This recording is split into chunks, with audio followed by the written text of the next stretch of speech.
கிறிஸ்துவுக்குள் பிரியமானவர்களே, உங்களை ஆண்டவராகிய இயேசுவின் பெயராலே நான் வாழ்த்துகிறேன், ஆசீர்வதிக்கிறேன். இந்த ஞாயிற்றுக்கிழமை காலை வேளையிலே இந்த வழிபாட்டிலே கலந்து கொண்டு வந்திருக்கிற உங்கள் ஒவ்வொருவரையும் இயேசுவின் பெயராலே வாழ்த்தி அன்போடு நான் வரவேற்கிறேன். கர்த்தர் உங்கள் ஒவ்வொருவரையும் ஒவ்வொருடைய குடும்பத்தின் பிள்ளைகளையும் ஆசீர்வதித்து பாதுகாத்து வழி நடத்துவாராக. இந்த நாள் ஒரு சிறப்பான நாள், பெண்கள் ஞாயிறு. அநேக திருச்சபைகளே பெண்கள் ஞாயிறாக இதை அனுசரிக்கிறார்கள்.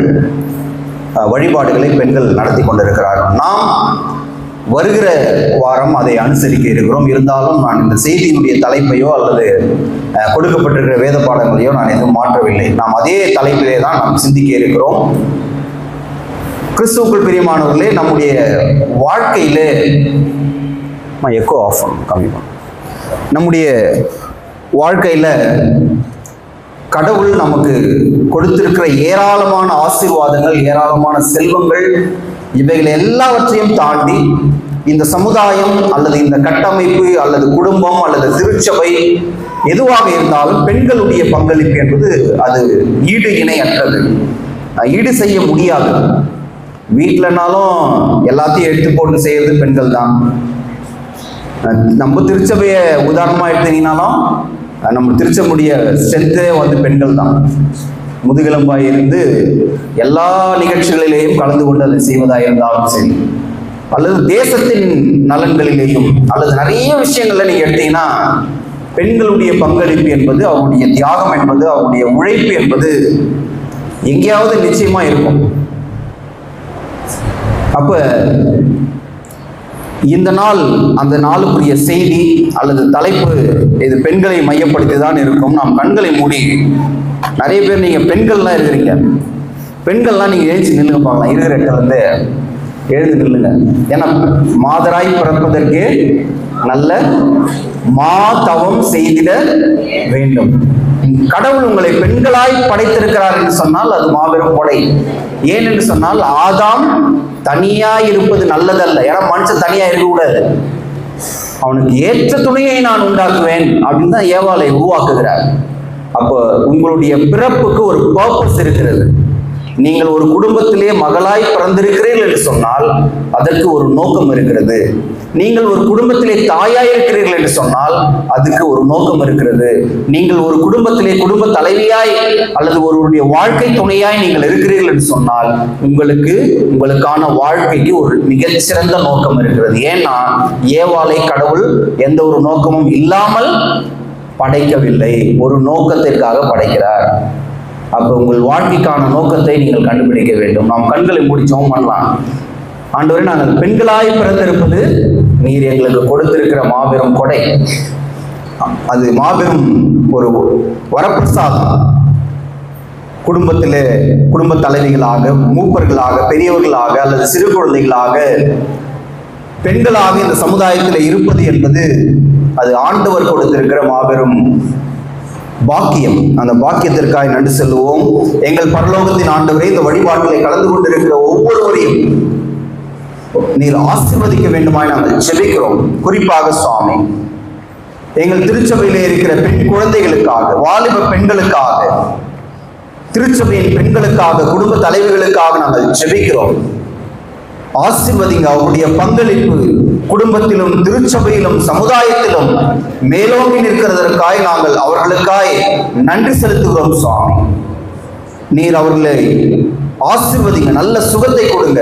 ஒரு குடும்பத்திலே ஒரு பெண் இருக்கிறார் என்று சொன்னால் அந்த குடும்பம் மிகவும் ஒரு பலமுள்ள ஒரு அஸ்திபாரத்திலே அது நிலைத்து நிற்கிறது என்பதை நாங்கள் உணர்கிறோம். சுவாமி, குடும்பத்திலே தாயாக, மனைவியாக அல்லது சகோதரியாக அல்லது குழந்தைகளாக பெண்கள் இந்த சமுதாயத்திலே ஆசீர்வதிக்கப்பட்டவர்களாக, ஆசீர்வாதத்தின் அடையாளங்களாக இருப்பதற்காக நன்றி செலுத்துகிறோம். அவருடைய திருப்பணியை நாங்கள் நினைவு கூறுகிறோம். ஆசீர்வதியும் வழிநடத்தும்.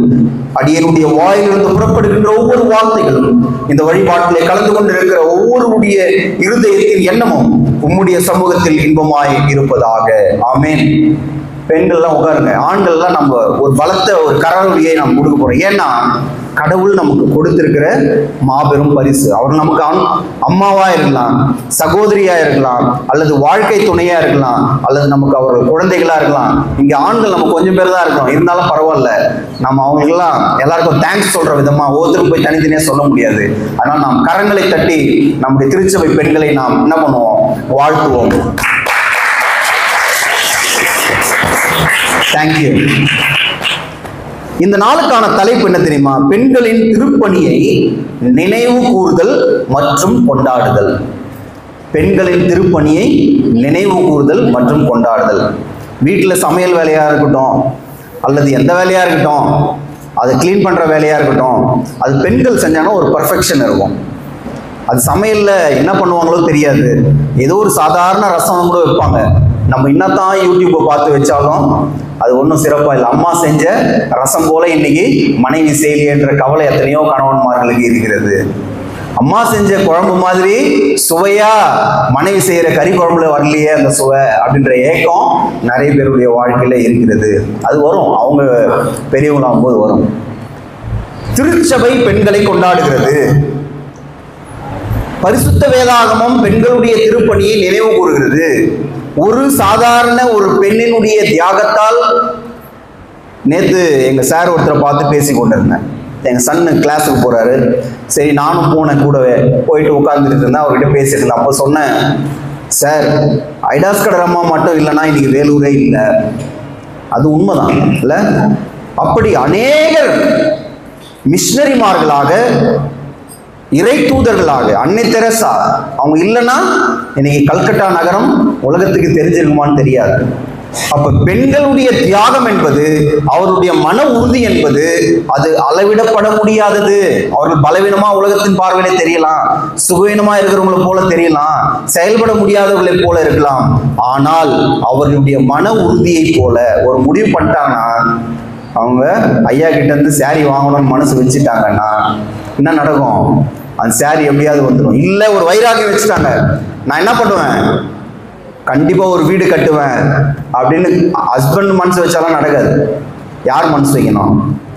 வீட்டம்மா மனசு வைக்கணும். மனசு வச்சா என்ன ஆகும்? நடக்கும். ஒரு குடும்பத்துல சண்டை உருவாகணும்னா ஜென்ஸால முடியவே முடியாதுங்க. ஆண்கள் என்னதான் நினைச்சாலும் சண்டை உருவாகுது ரொம்ப கஷ்டம். பெண்கள்ல அப்படின்னா முடிஞ்சிச்சு. அங்க என்ன ஆயிடும்? பெரிய கரெக்டா எங்க அந்த வார்த்தையை சொல்லணுன்றது அவங்களுக்கு தெரியும். எங்க போய் எந்த டைரக்ஷன் நின்று எப்படி சொல்லணும் அப்படின்ட்டு போயிட்டாங்கன்னா முடிஞ்சு போச்சு. வீடு என்ன ஆயிடும்? ரெண்டாயிடும்.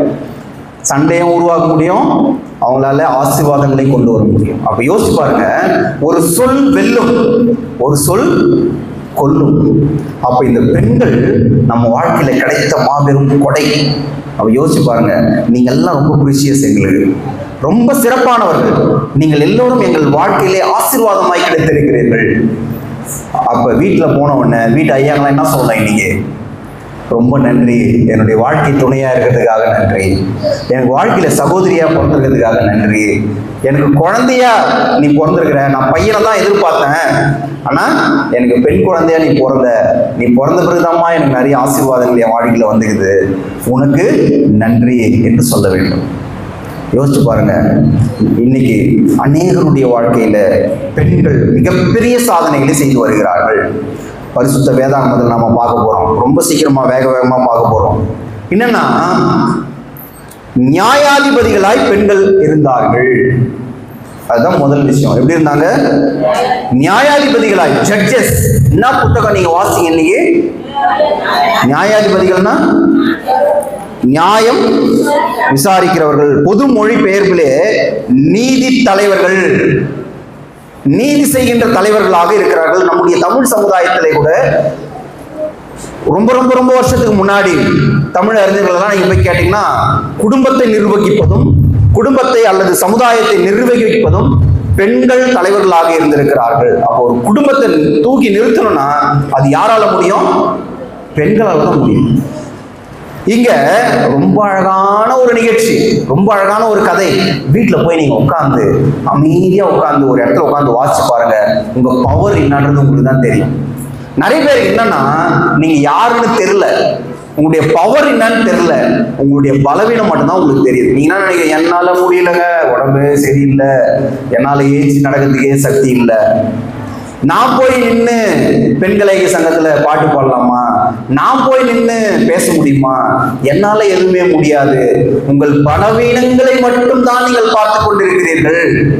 உங்கள் பலம் என்ன என்பதை நீங்கள் மறந்து விட்டிருக்கிறீர்கள். கடவுள் உங்கள் பக்கத்தில் இருக்கிறார், கடவுள் உங்களுக்கு உள்ள இருக்கிறார், கடவுள் உங்களோடு இருக்கிறார், கடவுள் உங்கள் மூலமாக செயல்படுகிறார். இதுதான் உண்மை. பழைய காலத்துல பெண்களுக்கு சிறப்பான இடமே கிடையாது, வரலாற்றிலே பெண்களுக்கு முக்கியத்துவமே கிடையாது, வரலாற்றிலே பெண்களுக்கான எவ்வளோ அவர்கள் செய்தாலும் அவர்களுக்கான அங்கீகாரமே கிடையாது. குடும்பத்தை கூட தான் நம்ம அப்படிதான் யோசிக்கிறோம். நான் இந்த குடும்பத்துக்காக இந்த மனுஷனை கல்யாணம் பண்ணிக்கின்னு நான் இவ்வளவு கஷ்டப்படுறேனே, என்னை யாரும் என்ன பண்ணல, மதிக்கலையே, என்னை ஒரு மனுஷியா கூட யோசிக்கலையே. கடவுள் உங்களோடு இருக்கிறார். கடவுள் ஒரு நோக்கத்திற்காகத்தான் அந்த குடும்பத்தில் உங்களை வைத்திருக்கிறார். அல்லேலூயா. நீங்க ஒரு நாளும் உங்களுடைய பலவீனங்களை பார்க்காமல் இருங்கள். உங்க பலவீனத்தை பார்க்காதீங்க.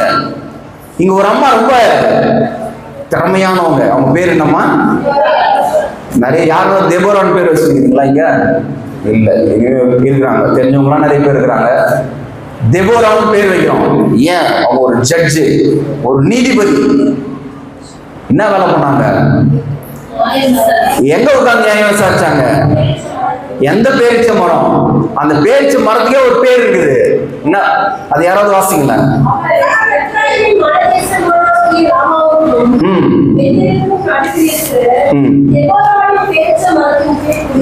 என்ன மேரிச்ச மரம் அது? யார் பேர் அது? உங்க பேர் என்ன ஆகணும்? உங்க வீட்டுல சொல்லணும். உங்க குடும்பத்துக்கே என்ன வரணும்? உங்க பேர் தான் நிலைச்சு நிக்கணும். தெபோராள் பேரீச்சை மரம் என்கின்ற மரத்தின் கீழே உட்கார்ந்து அங்கே நியாயம் விசாரித்து, நீங்க எங்க இருக்கிறீங்களோ அங்கே உங்களுடைய பெயர்கள் உயர்த்தப்பட வேண்டும். அப்ப உங்களுடைய சேவை, உங்களுடைய தொண்டு, உங்களுடைய தியாகம். இன்னைக்கு வேலூர் சிஎம்சினா என்ன? சிஎம்சின்னு 3 எழுத்து தான் தெரியும். அது எங்க இருக்குதுன்னு தெரியாது, யாரு அது முதலாளின்னு தெரியாது, யார் வேலை செய்யறாங்கன்னு தெரியாது. ஒரே ஒரு அடையாளம், யாரு? ஒரு பெண்மணியுடைய ஜெபம். தியாகம் செய்ய மனத்துடைய தியாகம் செய்து காட்டிய, தன்னுடைய வாழ்க்கையை அர்ப்பணித்த ஒரு பெண்மணியினுடைய ஜெபம் மாபெரும் விருட்சமாக வளர்கிறது. எங்க பையனுக்கு நான் தமிழ் கிளாஸ் எடுத்துன்னு வந்தேன். தமிழ்ல ஒரு பாடல் படிச்சுருந்தாரு எங்க ஆசிரியா. எனக்கு சொல்லிக் கொடு. அதுல ஆலமர விதை பத்தி சொல்லப்பட்டிருக்கிறது. ஆலமர விதையானது ரொம்ப ரொம்ப ரொம்ப சின்னதான், ரொம்ப ரொம்ப குட்டியா இருக்குமா. அந்த குட்டியா இருக்கிற விதை என்னாவது, ஒரு இடத்துல விதைத்து அது முளைத்து பெரும் பெரிய விருட்சமாக வளர்ந்த பிறகு அந்த சின்ன விதை இருக்கு இல்லையா, அந்த விதையினுடைய நிழலில் எத்தனையோ விதமான பறவைகள், எத்தனையோ விதமான உயிர்கள் வாழக்கூடிய ஒரு பெரிய கூடாரமாய் அந்த ஆலமரம் வளரும். அந்த விதைதான் உங்களுடைய ஜெபம், அந்த விதைதான் உங்களுடைய தியாகம், அந்த விதைதான் உங்களுடைய உழைப்பு, அந்த விதைதான் உங்களுடைய அர்ப்பணிப்பு. அப்ப நீங்கள் திருச்சபையிலே இருந்தாலும், குடும்பத்திலே இருந்தாலும், நீங்கள் எங்கே இருந்தாலும் என்ன சொல்லணும்? உங்களை சொந்தம் கொண்டாட வேண்டும், உங்களை ஓன் பண்ணிக்கணும். எப்படி? இவங்க தாங்க எனக்கு, இவங்க தான் என் சகோதரி, இவங்க தான் எனக்கு அம்மா, இவங்க தான் என் கூட பிறந்தவங்க, அப்படி உங்களை எல்லோரும் சொந்தம் கொண்டாடுகிற விதமாக நீங்கள் மாற வேண்டும் என்று சொன்னால், ஆல்மர விதையை போல உங்களுடைய விசுவாசம், உங்களுடைய நம்பிக்கை, உங்களுடைய அன்பு காட்டுதல் அது முழுமையானதாக, அதை முளைக்கும் திறன் உள்ளதாக, அது எழும்பி நின்று விருட்சமாக வளர வேண்டும் என்று சொன்னால் உங்களுடைய வாழ்க்கையில ஜெபம் இருக்க வேண்டும், அர்ப்பணிப்பு இருக்க வேண்டும், உறுதியான தன்மை இருக்க வேண்டும், நீதிக்காக நிற்கக்கூடிய தன்மை இருக்க வேண்டும். கடவுள் அப்படிப்பட்ட தெபோராக்களைத்தான் தேடிக்கொண்டிருக்கிறார்கள். என்ன தெரியுமா சொல்றாங்க? ராஜாவே வந்தா கூட, இந்த கதையை நீங்க வீட்டுல போய் படிங்க, ரொம்ப நல்லா இருக்குங்க. நான் போய் சண்டைக்கு போறேன், என்ன பண்ணிட்டோம்? யார்கிட்ட போய் கேட்கறாங்க? ஒரு அம்மா கிட்ட கேட்கறாங்க. அவங்க என்ன சொல்றாங்க? நீ போப்பா, உனக்கு ஜெயிச்சிருவ, இருந்தாலும் ஒரு பயம். நான் கூட என்ன பண்ணுவேன் தெரியுமா? எப்பவுமே கடைக்கு போனோம்னா எனக்கு பயம். ஏதாவது அவங்களுக்கு பிடிக்காத வாங்கிட்டு வந்து கொடுத்துட்டு எதுக்கு நம்ம திட்டு வாங்குறது? என்ன பண்ணுவோம்? கையோட வாமா நீயும் வண்டியில் உட்காரு, நீயே என்ன பண்ணு, செலக்ட் பண்ணிக்கோ, ஏன்னா அப்புறம் என்ன பண்ணக்கூடாது, நம்மள எதுவும் சொல்லக்கூடாது. நீ வந்தா எனக்கு ஒரு பலம், நீ என் கூட இருந்தா எனக்கு ஒரு ஸ்ட்ரென்த்து சொல்றோமா இல்லையா? வாழ்க்கை துணை கிட்ட நீ வாமா கூட அப்படின்றோம். எங்க ஃபங்க்ஷனுக்கு போனாலும் என்ன பண்றோம், நம்முடைய கூட இருக்கிற வாழ்க்கை துணையை அல்லது பிள்ளைகளை நாம் அழைத்து கொண்டு போகிறோம். ஒரு ஃபங்க்ஷனோ ஒரு ஃபெஸ்டிவலோ நடக்குதுன்னா அங்க இந்த மாதிரி குட்டி குட்டி பெண் குழந்தைகள் தான் அந்த ஃபெஸ்டிவலுடைய ஹைலைட்ஸு. ஏன்னா அவங்க தான் அழகா ட்ரெஸ் பண்ணிட்டு, அழகா அவங்களுடைய அலங்கரிச்சுன்னு, அழகான உடைகளை உடுத்தி கொண்டு அந்த கொண்டாட்டத்தினுடைய தன்மையை அதை நம்மிடத்துல கொண்டு வருகிறவர்களே இந்த பெண் குழந்தைகள் தான். இந்த குட்டி பசங்கள்லாம் பார்த்தீங்கன்னா இந்த ஃப்ராக்கும் அழகா போட்டு, நான் ரொம்ப எங்க உபதேச அம்மாட்ட கவலையா சொல்லுப்பேன், நம்மளுக்கு பெண் குழந்தைய பிறகுல. எங்க உபதேச அம்மா என்னை திட்டினே இருப்பாங்க, நீ ஜெபம் பண்ண, அதனாலதான் உனக்கு 2 பையன் அப்படின்னு. ஏன் நான் சொல்றேன்னா, பெண் குழந்தைகள் நம்முடைய சமுதாயத்தின் மாபெரும் கொடை. இங்க வரும் இந்த கதையில இவர் என்ன சொல்றாரு, ஏமா நீ என் கூட வந்துருமா, நீ வந்தா நான் ஜெயிச்சிருவோமா, நீ ஒரு தீர்க்கதரிசி, கடவுள் உன் கூட இருக்கிறாரு, நான் ராஜா தான், என்கிட்ட 10,000 பேரு படைக்கு கலனுடைய ஆட்கள் இருக்கிறார்கள் தான், ஆனா நீ ஒரு ஆள் என் கூட வந்தா போதுமா, நீ வந்து ஒண்ணும் பண்ண வேணாம், நீங்க சும்மா என் கூட வாங்க, நான் என்ன பண்ணுவேன், சண்டையில ஜெயிச்சிருவேன். இவங்களும் என்ன பண்றாங்க, நான் உனக்கு சொன்னதை நீ செய்யல, நான் வருவேன், நீ ஜெயிப்ப, ஆனா அந்த ஜெயம் ஒரு பெண்ணின் மூலமாகத்தான் உனக்கு கிடைக்கும், ஒரு பெண்ணால தான் உனக்கு வெற்றி சொல்லிட்டு போறாங்க. பெண்கள் சொன்னா அது நடக்கும், நடக்குமா நடக்காதா? அதனால மற்றவங்க திட்டக்கூடாது, சபிக்க கூடாது, ஆசீர்வதிக்க வேண்டும், வாழ்த்த வேண்டும். நம்மளை என்ன கஷ்டப்பட்டனாலும் பரவாயில்ல, அவர்களை நீங்கள் வாழ்த்துங்கள். உங்கள் பிள்ளைகளையோ அல்லது உங்களுடைய மருமகள்களையோ அல்லது உங்கள் மருமக பிள்ளைகளையோ உங்கள் பேர பிள்ளைகளையோ நீங்கள் ஒரு நாளும் திட்டாதீர்கள். என்னுடைய பாட்டி சின்ன வயசுல இருந்து இல்லை, என்னுடைய உயிருள்ள நாள் வரை என்னை திட்டதே கிடையாது. ஏன்? இவர்கள் நம்முடைய சொத்து என்று அவர்கள் நினைத்தார்கள். நீங்களும் உங்கள் பிள்ளைகளை, உங்கள் மருமக பிள்ளைகளை, மருமகள்களை, உங்களுடைய பேர பிள்ளைகளை கெட்ட வார்த்தையாலோ அல்லது தகாத வார்த்தைகளாலோ அல்லது வேறொரு விலங்குகளை ஒப்பிட்டோ நீங்கள் திட்டாதீர்கள். கண்டிக்கலாம், தவறு செய்யாதன்னு சொல்லலாம், ஆனா என்ன பண்ணக்கூடாது, அவர்களை சபிக்கவோ திட்டவோ கூடாது. நீங்க சொன்னா அது என்ன ஆகும், நடக்கும். நடக்குமா நடக்காதா? இங்க தெபோரா சொன்னாங்க, நடந்துச்சா இல்லையா? ஏன் என்று சொன்னால், கடவுள் உங்களோடு இருந்தால், கடவுள் உங்கள் அருகில் இருந்தால், கடவுள் உங்களுக்குள் இருந்தால் நீங்கள் சொன்னா அது நடக்கும். இங்க தெபோரா அதான் சொல்றாங்க, அதுதான் நடந்துச்சு. என்ன பண்றாங்க தெரியுமா? சண்டைக்கு போறாங்க. இந்த எதிரி நாட்டு ராஜா ஓடி போய் டயர்ட்ல ஒரு கூடாரத்துல ஒளிந்து கொண்டு நல்லா தூங்கி கொண்டு இருக்கிறான். என்னம்மா நினைச்சாங்க? அதை வாசிங்க, மாறிட்டோம்மா, யாராவது எடுத்து வாசிங்கள.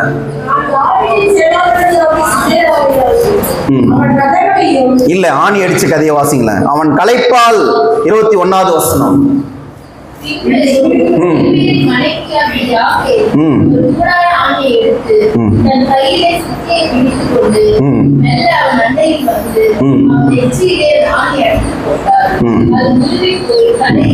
தைரியம் மிக்கவர்கள், தைரியம் மிக்கவர்கள் பெண்கள், தைரியமானவர்கள்.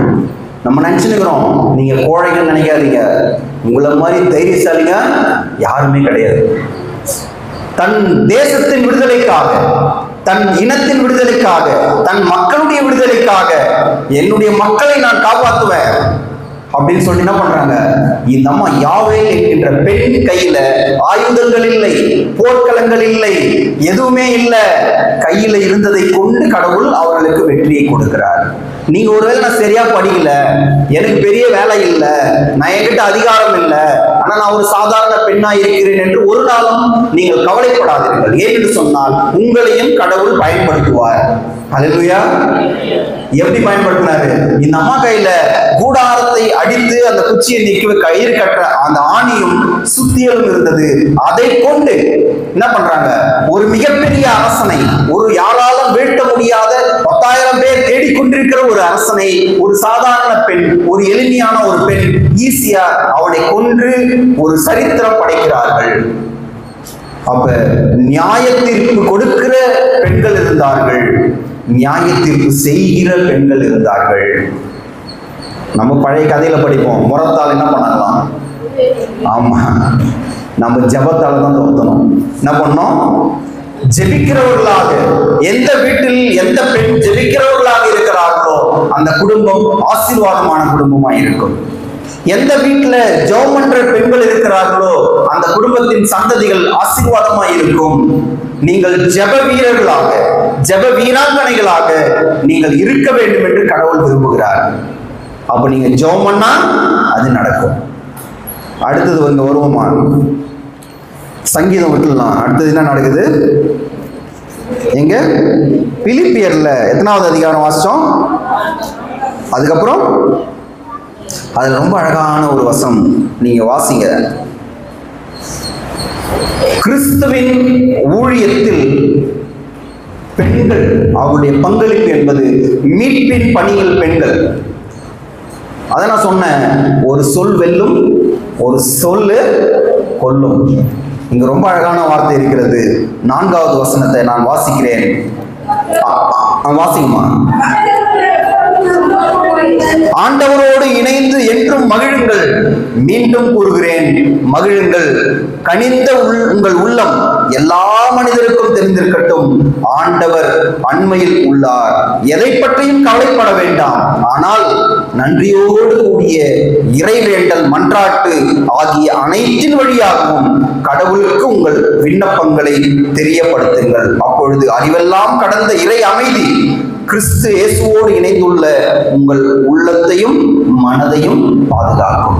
கிறிஸ்துவோடு உள்ளத்தாலும் மனத்தாலும் இணைந்திருக்கிற பெண்களால் தான் சாதிக்க முடியும். எல்லா பெண்களும் இருக்கிறாங்க, சாதிக்க முடியுமா? இல்லை. நிறைய பெண்களுக்கு எதிராக அநீதிகள் நடக்கிறது, சாதிக்க முடியுமா? முடியல. நம்ம எல்லாருக்கும் தெரிஞ்ச ஒரு அம்மா 21 பேரை என்ன பண்றாங்க? தனக்கு அநீதி இழைத்த, கொடுமைப்படுத்தின எல்லாரையும் நிக்க வச்சு என்ன பண்றாங்க? லைனா நிக்க வச்சு சுட்டு தள்ளுறாங்க. எப்படி? ஒரு சாதாரண ஒரு ட்ரைபல் விமன் அவங்களால எப்படி முடியும்? ஏன் முடியும்? எனக்கு அநீதி செய்தவர்களுக்கு நான் என்ன பண்ணுவேன்? நான் பழி தீர்ப்பேன். யாரும் அது? ஆமா, பெண்கள் நினைத்தால் எதையும் சாதிக்க முடியும். எப்ப முடியும்? உண்மையுள்ளவர்களாக, வைராக்கியம் உள்ளவர்களாக, கடவுளுக்காகவும் தன் இனத்திற்காகவும் தன் குடும்பத்திற்காகவும் தன்னுடைய சமுதாயத்திற்காகவும் திருச்சபைக்காகவும் எழும்பி நிற்கக்கூடிய பெண்களைத்தான் கடவுள் தேடிக்கொண்டிருக்கிறார். அல்லேலூயா. நான் சொன்னா பெரிய லிஸ்ட் இருக்குதுங்க. மிஷனரிகள் சொன்னா அது ஒரு பெரிய லிஸ்ட் இருக்குது. பைபிள்லயும் ஏகப்பட்ட லிஸ்ட் இருக்குது. யோசிச்சு பாருங்க பிரியமானவர்களே. நீங்கள் உங்கள் உள்ளத்தாலும் உங்கள் ஜெபத்தாலும் கடவுளோடு இணைந்திருங்கள். உங்க மனசை கவலையோடு போட்டு லாக் பண்ணாதீங்க, சூழ்நிலையோடு போட்டு லாக் பண்ணிக்காதீங்க. ஒரு 4 சோதனையே உங்களை கட்டி போட்டு என்னால் எதுவுமே முடியாதுன்னு சொல்லி நீங்களே உங்களை சிறை வைத்துக் கொள்ளாமல் இருங்கள். உங்களால முடியும், உங்களால மட்டும்தான் முடியும். பிரியமானவர்களே, உங்கள் வீட்டு கணவர் சர்ச்சைக்கு வரணும்னா அது யாரால தான் முடியுமா? யாரால முடியும்? யாரால முடியும்? சொல்லுங்களேன். எங்களால தான் முடியும்னு. பெண்கள் தான் எல்லாம். நீங்க பெண்களால தான் முடியும், எங்களால தான் முடியும். எங்க வீட்டுல இருக்கிற என் அண்ணனோ என் தம்பியோ சர்ச்சுக்கு வராம வெளியே சுத்தி இருந்தா அவனை கொண்டு வர்றது யாரால முடியும்? யாரால முடியும்? சொல்லுங்களேன். யாரால? என்னாலதான் முடியும். எங்க அண்ணன் சர்ச்சுக்கு வரலாம் யாரு கேட்க முடியும்? யாரை கேட்க? நான் தான் கேட்பேன். யாரெல்லாம் கேட்க போறீங்க? அல்லேலூயா. இப்போ ஒரு கேள்வி கேட்க போறேன். எத்தனை பேர் பதில் சொன்னீங்கன்னு பாருங்க. எத்தனை பேரு? நான் எடுத்துன்னு வராதவங்க கை தூக்கவே சொல்ல மாட்டேன், ஏன்னா நான் அவங்களை கஷ்டப்படுத்தவே நான் விரும்பல. எத்தனை பேர் பைபிள் எடுத்துன்னு வந்துருக்கீங்களோ அவங்க மட்டும் கை தூக்கணும் பாக்கலாம். பைபிளோட தூக்கணும். எனக்கு பைபிள் தெரியணும். ஆமா ஐயா, நான் என்ன பண்றேன்? ஆமா, பைபிள் எடுக்கணும். வெரி குட், வாழ்த்துக்கள். கீழே வச்சுங்க. எத்தனை பேர் பாட்டு புக்கு எடுத்துன்னு வந்தீங்க? பாட்டு புக்கோட கை தூக்கணும் பாக்கலாம். ஆமா, ரொம்ப கம்மியா தான் இருக்குது.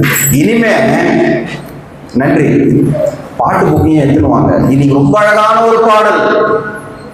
கல்யாணம் பண்ணும்போது கணவன் மனைவியும் சேர்ந்து சொல்றாங்க, இன்பத்திலும் துன்பத்திலும் வாழ்க்கையின் கடைசி வரைக்கும் நான் என்னை மரணம் பிரிக்க வரைக்கும் நான் உன்னை விட்டு போகவே மாட்டேன்னு சொல்லிவிட்டு 2 வருஷம் ஆகுதுங்க. ரொம்ப நல்லா இல்லை, 2 வருஷம்.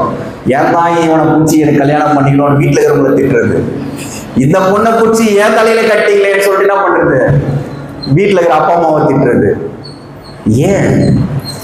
ஆதாமுக்கு கடவுள் ஏவாளை கொடுத்திருக்கிற ஜாடிக்கு ஏற்ற மூடி தான் அமையும். அதனால என்ன பண்ணாதீங்க, அநேக எதிர்பார்ப்புகளை உங்கள் வாழ்க்கை துணை மீது திணிக்காதிருங்கள். நம்ம விரும்பும் போது என்ன நினைக்கிறோம்னா, எப்படி இருக்கிறார்களோ அப்படியே ஏற்றுக்கொள்கிறோம். ஆனா கல்யாணம் பண்ண உடனே என்ன மாதிரி என்ன பண்ணணும், நீ மாறணும், எனக்காக நீ மாறிடணும். கல்யாணம் பண்றதுக்கு முன்னாடி என்ன சொல்லுவாங்க, நீ எப்படி இருந்தாலும் பரவாயில்ல. கல்யாணம் ஆன பிறகு சொல்லுவாங்க, நீ இப்படித்தான் இருக்கணும். அநேக எதிர்பார்ப்புகளை வாழ்க்கை துணை மீது நாம் போய் என்ன பண்றோம், திணிக்கிறோம். உங்களை பார்த்து உங்கள் வாழ்க்கை துணை மாற வேண்டும். நீங்க ஜெபம் பண்றதை பார்த்து உங்க வீட்டில் இருக்கிறவங்க என்ன பண்ணணும், டிவியை ஆஃப் பண்ணணும். நீ போய் என்ன பண்ணக்கூடாது, நான் ஜெபம் பண்றேன் டிவி ஆஃப் பண்ணுன்னு சொல்லக்கூடாது. நீங்க ஜெபம் பண்ணும்போது, இன்னைக்கு காலையில 4 மணி 5 மணி ஆயிடுச்சு, என்ன பண்ணணும், ஜெபம் பண்ணி பாரு. எங்க வீட்டு அம்மா ஜெபம் பண்ணுவாங்க, நான் என்ன பண்ணக்கூடாது, சத்தம் போடக்கூடாது, அமைதியா இருக்கும். அப்ப அந்த நிலை எப்பொழுது மாறும்? எப்ப மாறும்னா, நீங்கள் செயல்படுகின்ற பொழுதுதான் அது மாறும். சொல் எப்பொழுது வலிமை பெறுகிறது என்று சொன்னால் அது செயலாக மாறுகிற பொழுதுதான்.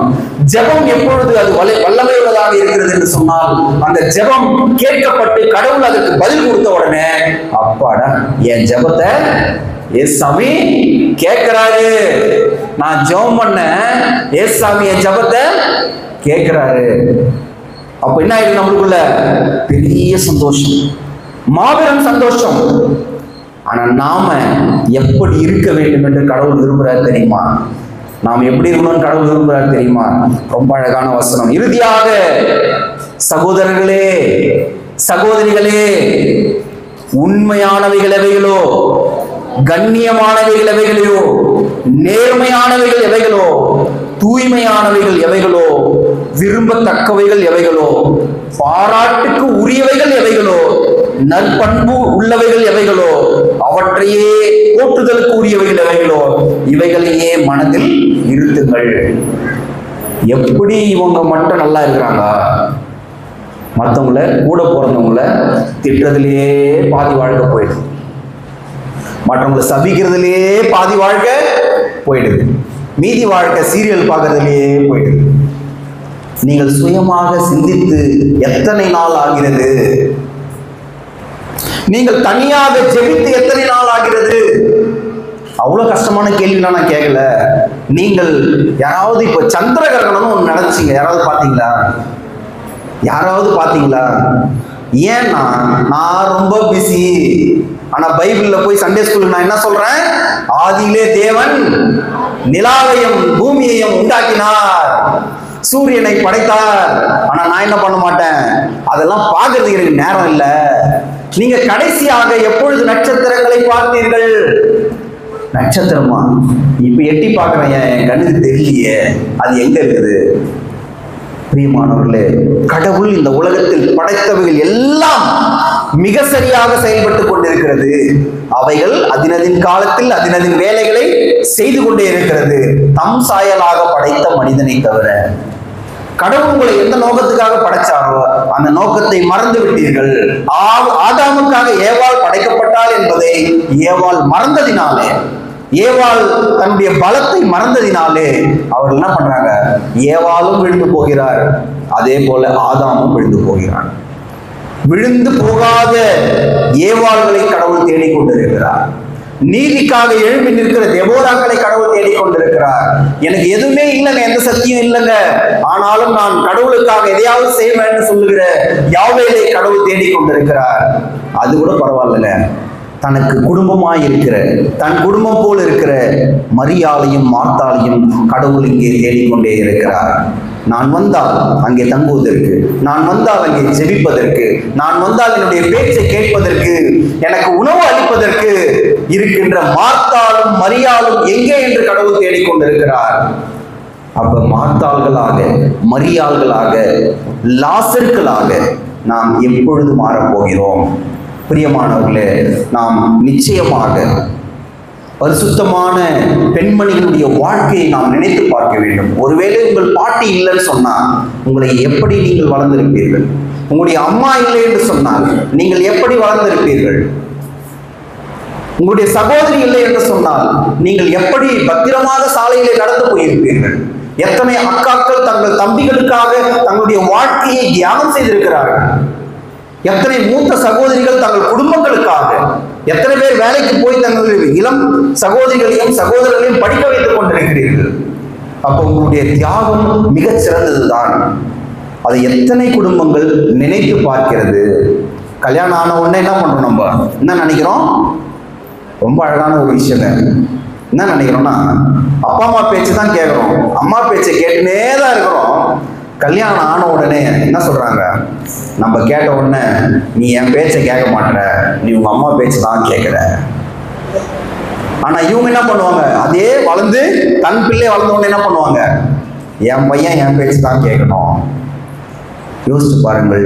என்றைக்கு மருமகள்களை தங்கள் மகள்களாய் பார்க்கின்ற மாமியார்கள் இருக்கிறார்களோ அங்கே சமாதானம் இருக்கும். அது மட்டும் முக்கியம் இல்ல, தன் மாமியார்களை தன்னுடைய தாயாக பார்க்கின்ற மருமகள்களை தான் கடவுள் இன்னைக்கு தேடிக்கொண்டிருக்கிறார். என் மாமியாரோட நான் நிறைய படிச்சிட்டேன், என் மாமியாரோட நான் நிறைய சம்பாதிக்கிறேன், என் மாமியாரோட நான் நல்ல ட்ரெஸ் பண்றேன். முக்கியம் இல்லை.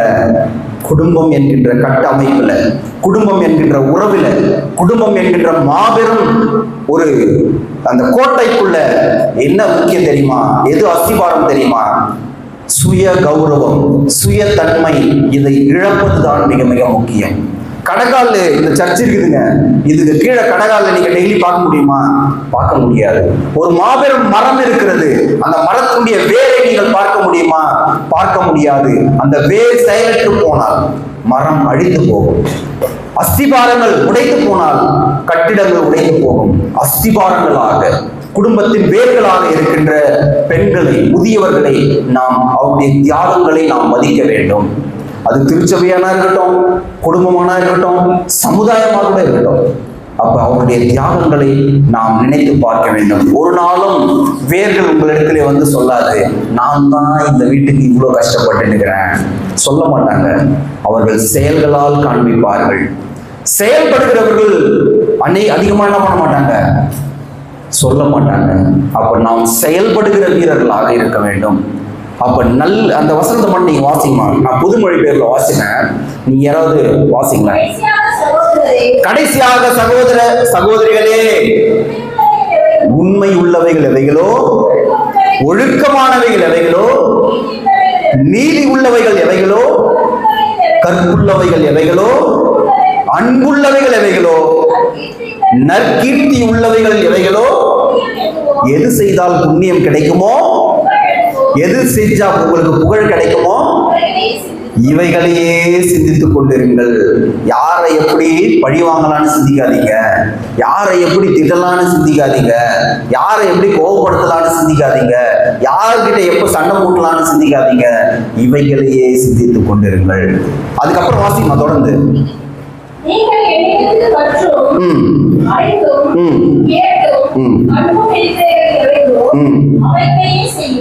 நீங்கள் என்னிடத்தில் கேட்டு கண்டு நான் செய்கிறவைகளை செய்யுங்கள், அப்பொழுது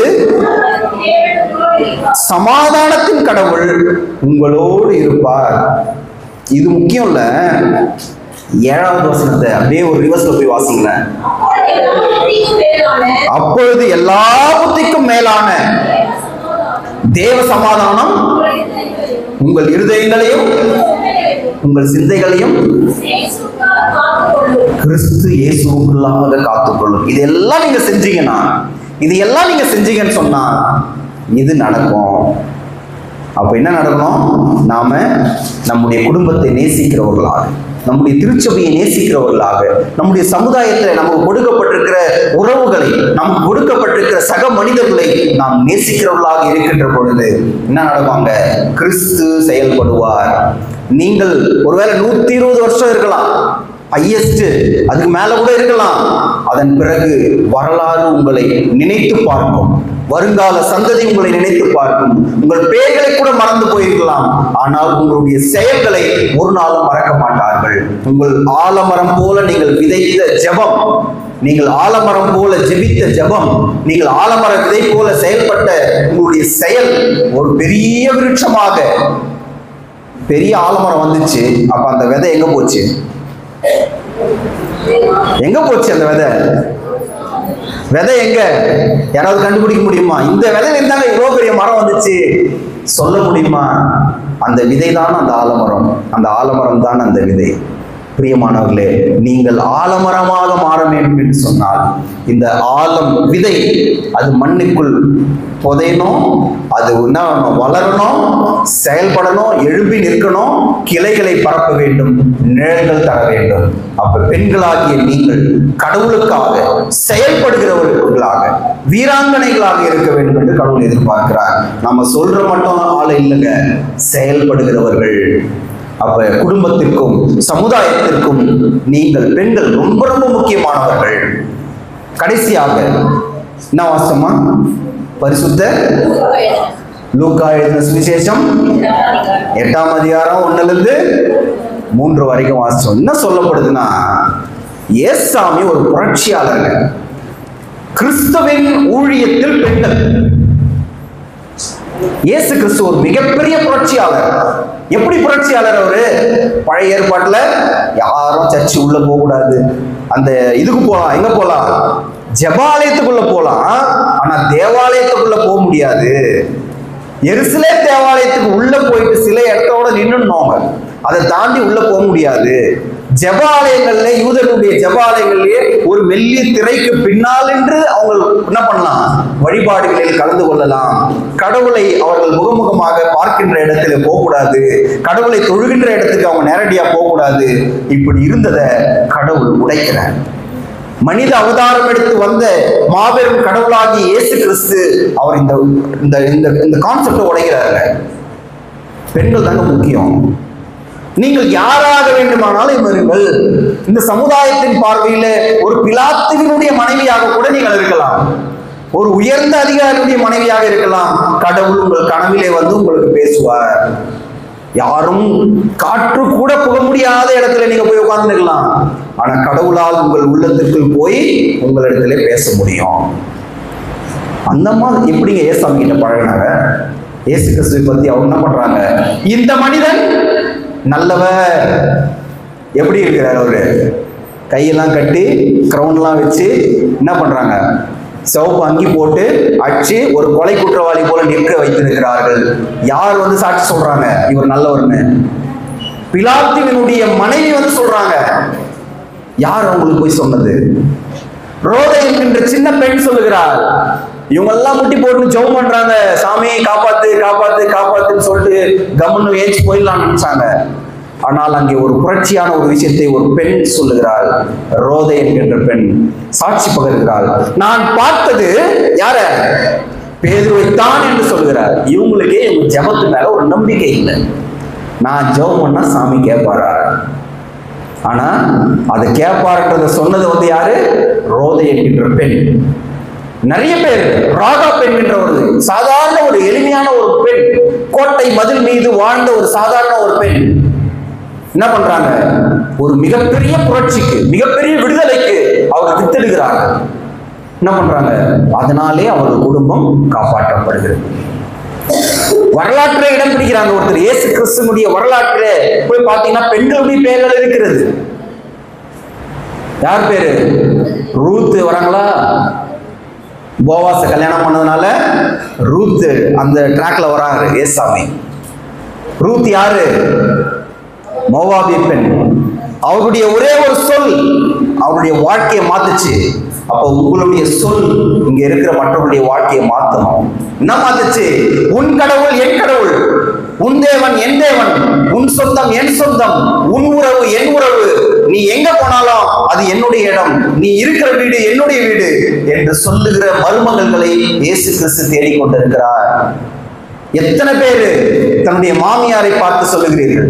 எத்தனை பெண்களை பெற்ற அம்மாக்கள் கல்யாணம் பண்ணும்போது, அம்மா எங்க வீட்டு பக்கம் வந்துடாத, கல்யாணம் பண்ணிட்டேன், இனிமே அதுதான் உன் வீடு, இனிமே இங்க வரக்கூடாது, வாழ்வோ சாவோ, நீ சர்ச்சில் முன்னாடி வாக்கு கொடுத்துட்ட, இனிமே என்னது உன் புருஷன் தான் உனக்கு எல்லாம், இனிமே என்ன பண்ணக்கூடாது, நாங்க உனக்கு சொந்தம் இல்லை, எங்க கிட்ட போன் பண்ணக்கூடாது, வீடியோ கால் பண்ணக்கூடாது, பேசக்கூடாது, எங்க வீட்டுக்கு வரக்கூடாது அப்படின்னு யாருன்னா சொல்றாங்களா? என்ன சொல்றாங்க? நீ ஒரு போன் மட்டும் பண்ணு, அப்புறம் பார்த்துக்க நாங்க வந்து. இப்படிப்பட்ட அம்மாக்கள் இருக்கின்ற போது எப்படி ரூத்துகள் உருவாக முடியும்? எப்படி மாமியார்களை நேசிக்கின்ற ரூத்துகள் உருவாக முடியும்? எதுக்கு எதாலும் என்ன பண்றோம்? அம்மா அம்மா நல்லதுதான். ஆனால் கடவுள் உங்களை தலைவர்களாக உயர்த்தும்படி வைத்திருக்கிறார். உங்க வாழ்க்கைக்கான ஒரு நோக்கம் இருக்கிறது. பறவைகளை கவனித்து பாருங்கள், கடவுள் படைத்த விலங்குகளை கவனித்து பாருங்கள். ஒரு குறிப்பிட்ட ஸ்டேஜ் வந்த உடனே தனியா பறக்கிறாங்க. ஏன்? நான் யார் என்று இந்த உலகத்திற்கு நிரூபிக்க வேண்டும். உங்களுக்கு கொடுக்கப்பட்ட குடும்பத்தை உயர்த்துவது என்பது உங்கள் கையிலே இருக்கிறது. உங்கள் குடும்பத்தை உயர்த்துவது என்பது, உங்கள் பிள்ளைகளை காப்பாற்றுவது என்பது, உங்களுடைய கணவரை காப்பாற்றுவது என்பது அது உங்கள் கையிலே கொடுக்கப்பட்டிருக்கிறது. இன்னும் என்ன பண்ணக்கூடாது? பழைய புராணங்களை பாடாதீர்கள். எங்க அப்பா வீட்டில் நான் எப்படி இருந்தேன், எனக்கு ஸ்பூன்லயே ஊட்டினாங்க, என்னை இப்படியெல்லாம் காப்பாத்தினாங்க, அதை சொல்ல மாட்டாங்க பிள்ளைகள். என்ன தெரியுமா சொல்லுவோம்? என் பாட்டி, என் ஆயா என்ன பண்ணாங்க? பஞ்சத்திலேயும் கஷ்டத்திலேயும் வறுமையிலேயும் எங்களை காப்பாற்றினார்கள் என்று சொல்ல வேண்டும். அப்படி காப்பாத்தலன்னா இங்க